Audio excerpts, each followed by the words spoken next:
மாசம் 1ஆம் தேதி வாங்குவோம் காசு. நாங்க மனசு பொல்ல செலவு பண்ணி வாழுற கேசு. அல்ல மாமிய கேட்டுக்குங்க.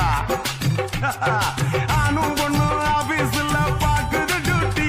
ஆனா வாங்குகிற சம்பளத்தை வைக்குது பூட்டி. அடி நம்மோட வீட்டு கதை பேரதா. இங்க என்னாலும் பிரியாணி சோறுதா. அண்ணாடம் வீட்டுக்குள்ள பாட்டருதா அடிக்கணும். ஆம்பளைங்க சிங்கம் ஒண்ணு ஐநா சபையில் பேசணும். வாடியக்கா எக்கா வாடியக்கா வாடியக்கா சந்திரலேகா வந்தா சந்திர மண்டலம் காட்டுறேங்கா. ஓய் ஓய் ஓய் ஓய் அள்ளி அள்ளி ஏய்